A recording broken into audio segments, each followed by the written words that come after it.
Hello friends, welcome to our new blog. आज ये travel blog है जो मैं शूट कर रहा हूँ गढ़वा स्टेशन पे, जो कि मेरा गढ़वा टू कोलकाता का जर्नी है। और मैं गढ़वा स्टेशन पर अभी हूँ और ट्रेन का इंतज़ार कर रहा हूँ, जो कि अभी जस्ट आने वाला है, शक्तिपुंज एक्सप्रेस, जिससे मैं Garhwa to Howrah junction travel करूँगा। और ये यहाँ पर हम अपने कुछ दोस्तों के साथ हैं जो कि अभी कुछ गपशप कर रहे हैं, तो आइए मिलवाते हैं उन सबों से आपको। ये देखिए मेरे दोस्त लोग हैं जो कि ये देखिए, इनसे मिलिए। ये है Mukesh. Hello, my self Mukesh Kumar Kushwaha. आज हम लोगों ने प्लानिंग किया है कोलकाता घूमने के लिए और हम लोग कोलकाता के लिए निकल रहे हैं। 5 फ्रेंड हैं हम लोग, चंदन, सत्यप्रकाश, प्रदुमन, राहुल जी और हम मुकेश कुमार। सब लोग जा रहे हैं। शक्तिपुंज का रिजर्वेशन वगैरह कर लिए हैं, ट्रेन आने वाली है। मिलिए मेरे हाय, फ्रेंड से। आई एम चंदन। और क्या रहे कट बताइए। आपको दे देंगे, हम अपना बाइट देंगे, आप टेंशन मत लीजिए। यूट्यूबर। ये ट्रेन का अंदर का व्यू।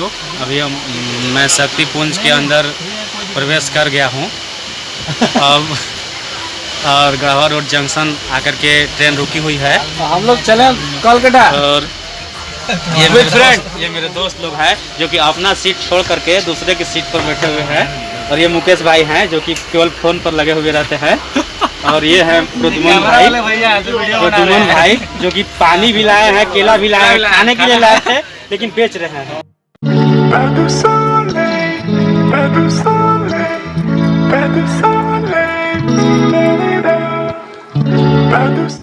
डियर ब्रदर्स, ये हम आ गए हैं बरकाखाना रेलवे स्टेशन। यहाँ जब से लॉकडाउन हुआ है तब से बहुत ही भीड़ भाड़ कम हो गई है, क्योंकि मैं पहले भी एक बार आया था तो यहाँ पर बहुत ही भीड़ कम थी और इस बार भी बहुत ही भीड़ कम है। तो और ज़्यादा जो ट्रेन यहाँ पर आवागमन करती थी वो भी कम हो गई है।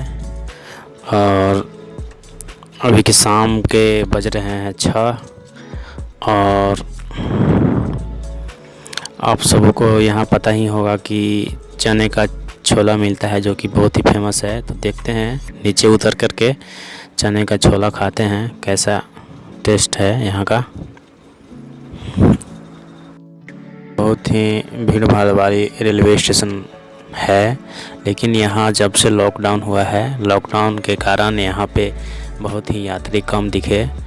और दोस्तों, जो शक्तिपुंज एक्सप्रेस है वो बरकाखाना यानी कि रांची रोड जा कर के अपने इंजन को चेंज करती है और अपोजिट डायरेक्शन में इधर कलकत्ता हावड़ा स्टेशन की तरफ जाने लगती है। तो अभी हम उसी पे हैं। तो ये ट्रेन अपना इंजन को चेंज कर चुकी है और अपोजिट डायरेक्शन में अब हावड़ा की तरफ जाने लगी है।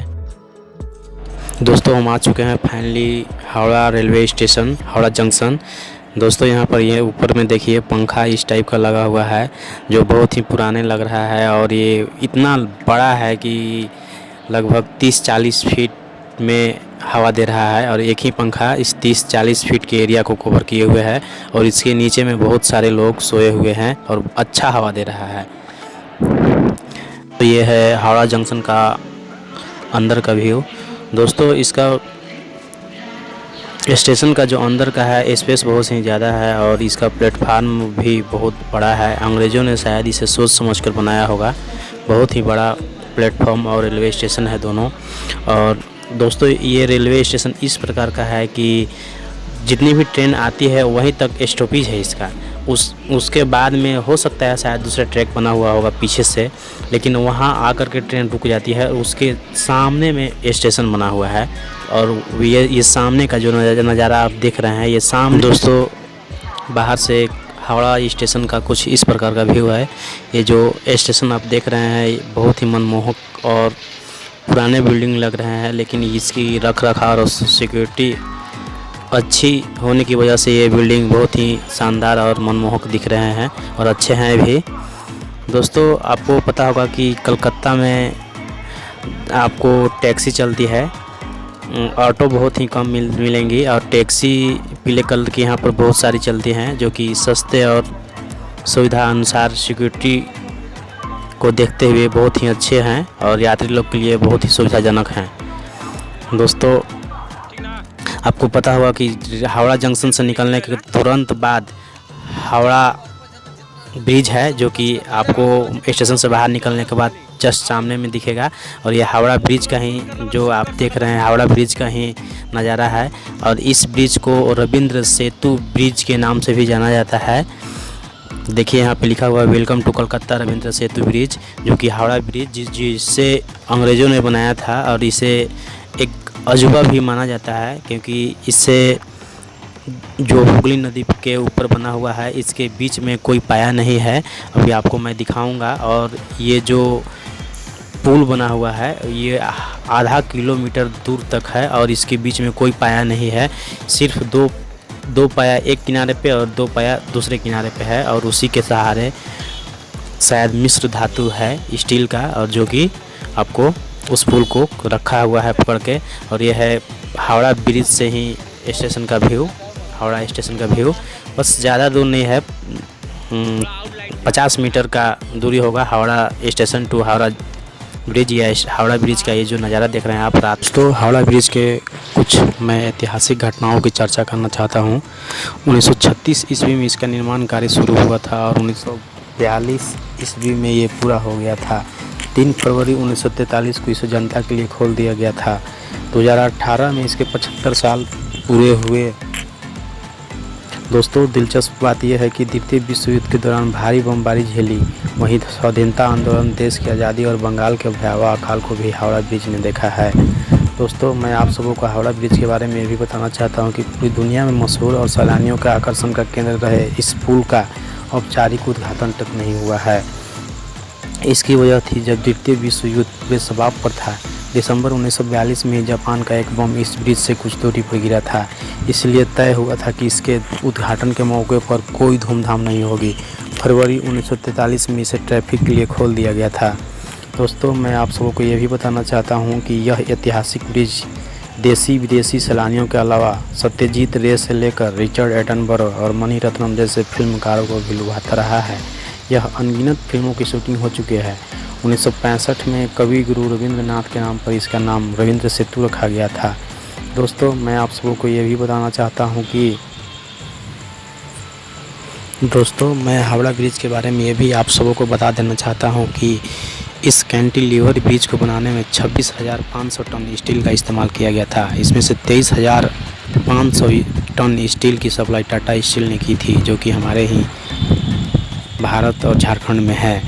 तैयार होने के बाद यह दुनिया में अपनी तरह का तीसरा सबसे लंबा ब्रिज था।